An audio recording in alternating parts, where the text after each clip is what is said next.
마인드맵 그리는 방법을 구체적으로 실질적으로 한번 연습을 하겠습니다.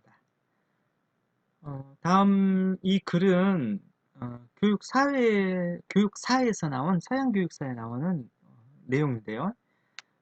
고대 그리스 교육 사상가, 즉 소피스트 또는 소크라테스, 플라톤, 아리스토텔레스 이런 사상가들을 소개하는 내용 중에서 1번, 3-1번 소피스트들에 관한 내용입니다. 이 세 문단을 가지고 여기에서 중심 문장을 찾고 키워드를 찾고 이 과정을 한 후에 마인드맵을 실질적으로 작성을 한번 해보겠습니다.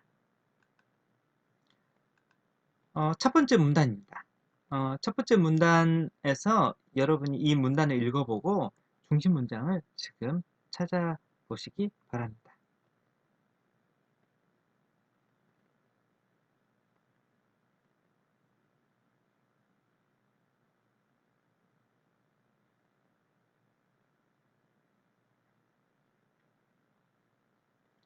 자, 그러면은 중심 문장이 어디에 있습니까? 대부분 아마 중심 문장을 첫 번째 문장을 찾았을 것입니다. 그 전에 글은 문단들로 구성되어 있습니다. 그 문단은 다시 여러 개의 문장으로 구성되어 있고 그 여러 개의 문장들 중에서 가장 저자가 하고 싶은 내용, 그게 바로 중심 문장에 해당하게 됩니다. 예를 들어서 중심 문장은 예를 들어서 뭐 원빈은 뭐 잘생겼다. 코도 오똑하고 얼굴도 작고 눈도 크고 이 이제 문단에서 원빈은 잘생겼다라는 그 내용이 결국은 이야기하고자 하는 주된 내용이 됩니다. 그 다음에 코가 오똑하거나 얼굴이 작다나 이런 것들은 그 문장을 설명해주는 보충하는 그런 뒷받침해주는 문장이라고 얘기할 수 있습니다. 다시 돌아와서 어, 이 문단에서 소피스트는에서 이 문단에서 중심 문장은 바로 첫 번째 문장에 해당합니다. 소피스트는 지혜 있는 사람, 지식을 주고 가르쳐주는 사람을 의미한다. 이건 두 가지 어, 문단에 해당합니다. 여기에서 지금 보시면은 소피스트는 이렇게 관련돼서 의미가 무엇인지 설명하고 그 다음에 소피스트에 대한 설명이 이렇게 쭉 이렇게 이제 나와 있습니다. 자, 그렇다면은 여러분이 이 중심 문장에서 핵심을 한번 찾아보시기 바랍니다.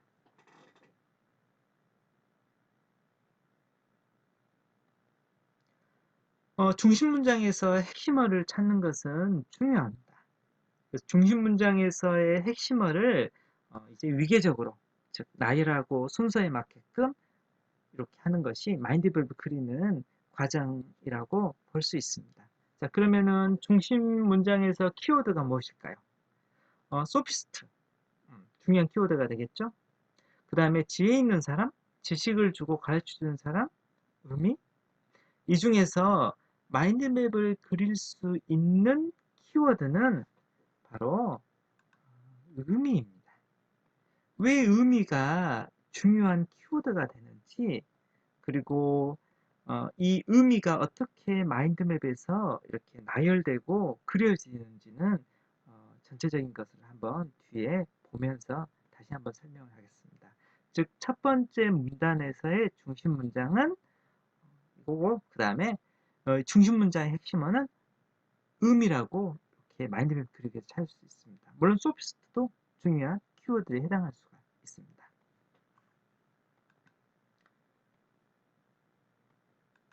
자, 다음 문단입니다. 다음 문단에서 다시 한번 더 중심 문장을 찾아보시기 바랍니다.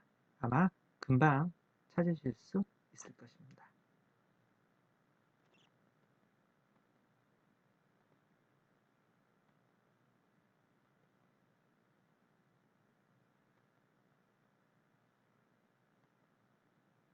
자, 중심 문장은 대표적인 소피스트는 프로타고라스이다. 첫 번째 문장에 해당합니다. 우리가 책을 읽어 나가면서 전체를 다 이해하긴 어렵습니다. 이 문단에서도 뭐 아르케, 그다음에 소피스트의 보편적 진리를 받아들이지 않았다 이런 내용들은 쉽게 뭐 배경 맥락을 좀 파악을 해야만 쉽게 이해할 수가 있습니다. 하지만 그 이해하고 이해하지 않고를 떠나서 이 문단에서 저자가 중요하게 무엇을 얘기하려고 하는지 중심 문장은 어느 정도 찾을 수가 있습니다. 즉 이해를 완벽하게 해야만 중심 문장을 찾을 수 있는 것이 아니라 중심 문장을 찾아가면서 그 글을 이해할 수 있게 됩니다. 다시 돌아와서 중심 문장은 대표적인 소피스트는 프로타고라스이다 해당하고, 여기서 이제 핵심어는 바로 대표, 그 다음에 프로타고라스가 핵심어에 해당합니다. 자, 다음 문단을 살펴보겠습니다. 다음 문단은 문장이 지금 3개로 구성되어 있는데 여기에서 중심 문장이 무엇인지 한번 찾아보겠습니다.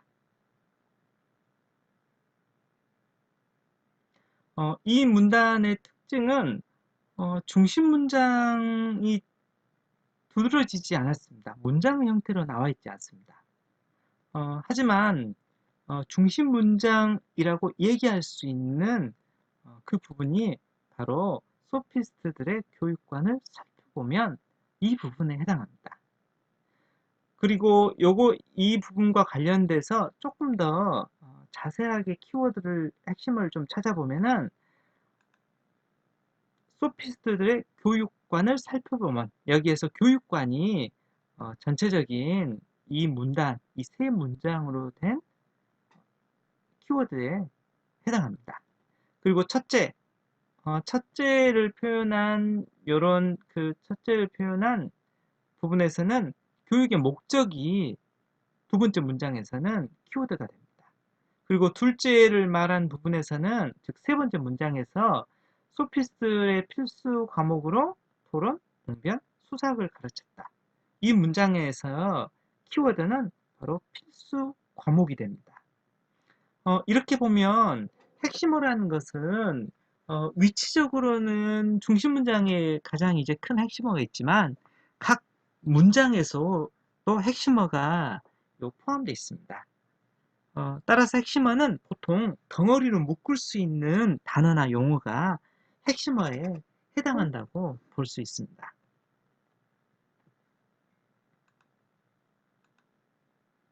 자, 그러면은 중심 문장을 찾습니다. 문단에서. 그 다음에 이 중심 문장에서 핵심어를 이렇게 찾게 되고요. 그리고 핵심어를 찾게 되면 이 핵심어들을 이렇게 나열해서 정리하는 것이 바로 마인드맵을 그리는 과정입니다. 마인드맵을 그리는 방법에는 그리는 곳은 보통 A4 용지에 작업할 수 있습니다.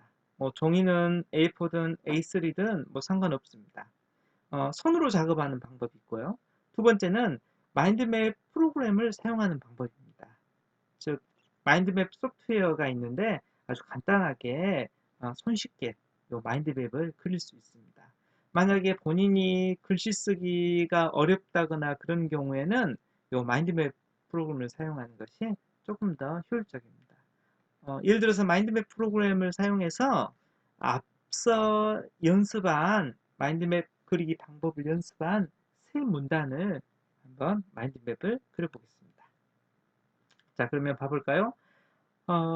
이제 아까 3번에서 고대 그리스의 교육 사상, 요게 전체적인 3번 항목에 묶어지고 이 안에는 소피스트들, 그 다음에 소크라테스, 플라톤, 아리스토텔레스가 있습니다.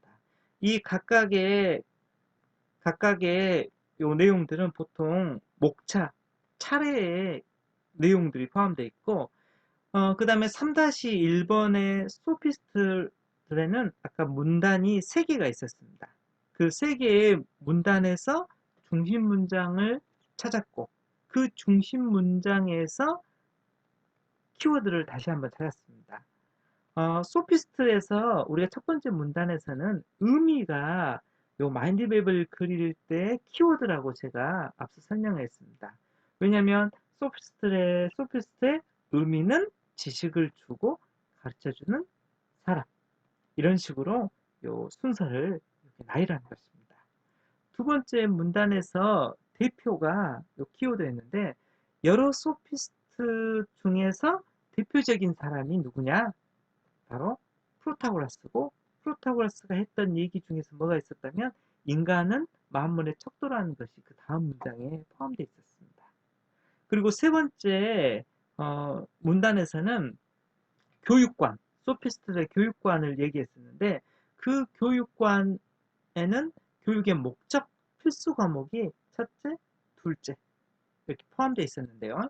교육의 목적이 그 안에 키워드가 다시 또 입신양명이라는 또 키워드가 있고 또 필수 과목에는 토론, 공변, 수사학이 포함되어 있습니다.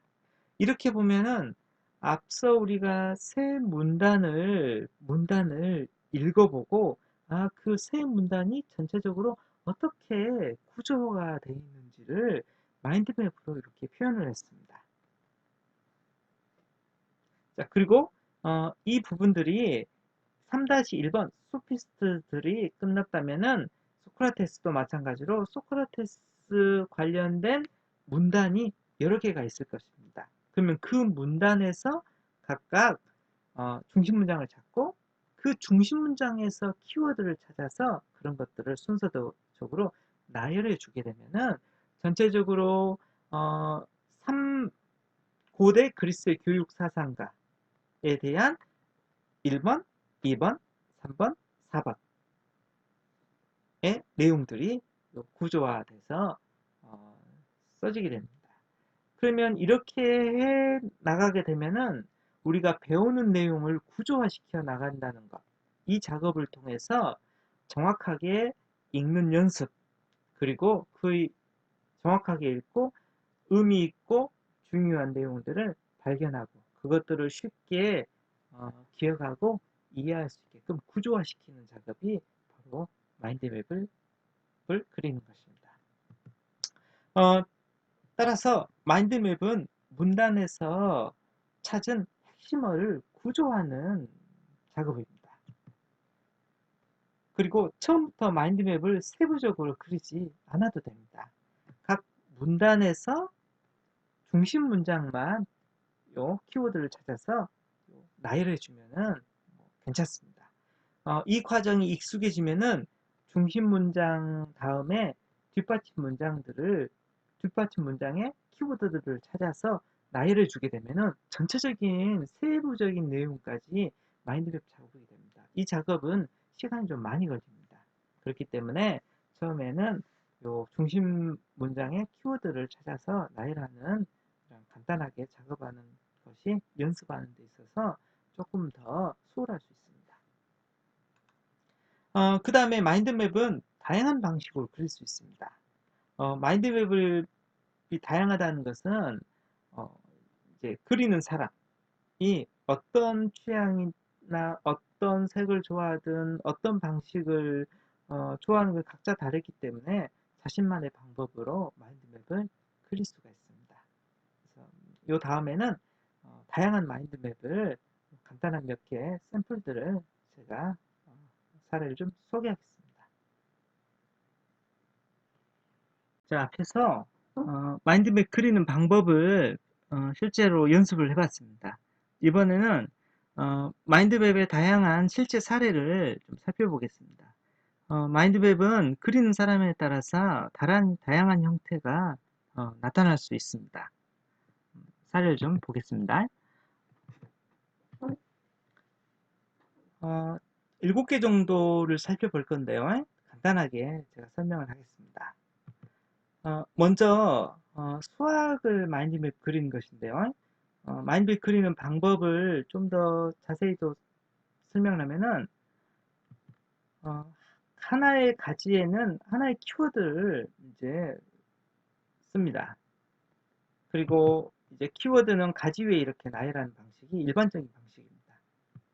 그리고 이제 가지 길이는 단어 길이와 이렇게 같게나 비슷하게 만들기도 하고, 글씨를 이렇게 똑바로 씁니다. 왜냐하면 본인이 읽고 그 다음에 알기 위해서는 요 바르게 쓰는 것이 좀 필요합니다. 그리고 글자는 활자체로 작성하는 것이 좋고, 그 다음에 이제 다른 사례를 보면은 마인드맵은 직선보다 곡선을 사용하는 것이 훨씬 가독성이 더 좋습니다. 그리고 여러 가지 색을 사용하게 된다면 훨씬 더 이제 멋진 또 마인드맵을 작업할 수 있게 됩니다. 학생들 사례를 좀 보면은 실제 학생들이 그린 마인드맵인데요. 보시면은 이제 12장에서 1절, 2절, 3절 이렇게 각각에서 중요한 문장을 이 학생 같은 경우에는 키워드하고 문장을 같이 혼합해서 이렇게 작성하는 경우도 있습니다. 그리고 이제 요 다른 형태로 해서 마찬가지로 요 마인드맵을 보시면은 이렇게 각각의 구분을 해 왔습니다. 즉 가지 형태로 해서 아동의 권리, 이렇게 학부모의 권리, 그리고 국가의 교육 통제까지 해서 큰 큰 장에서 큰 부분, 큰 부분, 큰 부분. 그 다음에 거기에서 다시 갈라지고, 갈라지고, 갈라지고. 이런 식으로 마인드맵을 그릴 수 있습니다. 그리고 마인드맵은 이미지나 그림이나 색을 자유롭게 사용할 수 있습니다. 이 경우에는 여러 가지 색을 사용해서 마인드맵을 그린 것입니다. 그 다음에 마인드맵은 손으로 그릴 수도 있지만 컴퓨터 소프트웨어를 사용할 수 있습니다. 마인드맵 프로그램이 무료로 이렇게 쓸 수 있는 마인드맵 프로그램이 많기 때문에 여러분이 적절한 마인드맵을 다운받아서 쓸 수 있습니다. 국사 같은 경우에 이런 식으로 각각의 삼국시대, 통일신라시대, 고려, 조선, 근대사회 관련돼서 중심으로 교육과 과거 제도로 전체적인 내용을 이렇게 묶어놓은 것입니다. 이렇게 해놓으면은 한눈에 파악할 수 있고 이들을 서로 비교할 수 있다는 점에서 마인드맵이 효과적으로 이렇게 쓸 수 있습니다. 이 경우는 임용고사를 준비했던 학생이 그렸던 마인드맵입니다. 전공 공부하는 과정에서 국어교육과 관련된 임용에 합격한 학생 마인드맵입니다. 물론 이렇게 공개한다고 허락을 받고 이렇게 이제 올린 것입니다. 보시면은 아주 복잡해 보이지만 본인이 그렸기 때문에 알 수 있습니다. 그리고 여기에 여러 가지 정보들, 기출문제가 언제 있고 언제 나왔는지 이런 자세한 정보들을 이렇게 포함시켜 넣었기 때문에 마인드맵은 공부할 내용을 전체를 구조화시키고 세부적인 내용들이 어떻게 연결되어 있는지 그 다음에 그것들을 이제 정리하고 또 다시 또 이제 정보를 다시 추가하고 그런 과정을 통해서 효과적으로 이제 공부할 수 있는 학습 도구 중에 하나에 해당합니다. 자, 그러면은 정리하고 마무리하겠습니다. 지금까지 했던 내용들을 간단히 정리해 보면은 첫째, 운전기술처럼 학습자는 효과적으로 공부하는 기술이 필요합니다. 두 번째, 책 읽기가 어려운 이유는 학문적 책 읽기에 익숙하지 않기 때문입니다. 세 번째, 학문적 책 읽기는 저자가 중요하게 이야기하는 내용을 파악하는 것입니다. 저자가 이야기하는 중요한 것은 키워드를 통해서 또 중심 문장을 찾고 이런 과정이 또 필요하게 됩니다. 그리고 마인드맵은 글의 핵심 내용을 전체적으로 구조하는 것입니다. 이때 핵심 내용은 핵심어, 키워드라고 볼 수 있고 이렇게 구조하는 과정은 책을 정독하고 또 발견하고 분석하며 읽는 것하고 같은 것으로 얘기할 수 있습니다. 마지막으로 책 읽기와 마인드맵 학습 기술은 많이 연습해봐야만 배워집니다. 연습하고 시도하고 그 다음에 어쩔 때 힘들 때도 있습니다. 좌절할 때는 좌절하고 그리고 자주자주 연습해야만 마인드맵과 책 읽는 기술은 배울 수 있습니다. 마지막으로 생각해 볼 몇 개 질문들이 있는데요. 자신이 사용하고 있는 학습 기술은 무엇인지, 또 자신에게 학습 기술이 필요한 이유는 무엇인지, 또 학문적 제기는 어떻게 연습해야 되는지, 또 마인드맵을 그리기가 어렵다면 그 이유는 무엇인지에 대해서 이제 생각해 볼 수 있습니다. 자, 그러면은 지금까지 효과적인 학습 기술과 관련돼서 강의를 이렇게 마치겠습니다. 네, 감사합니다.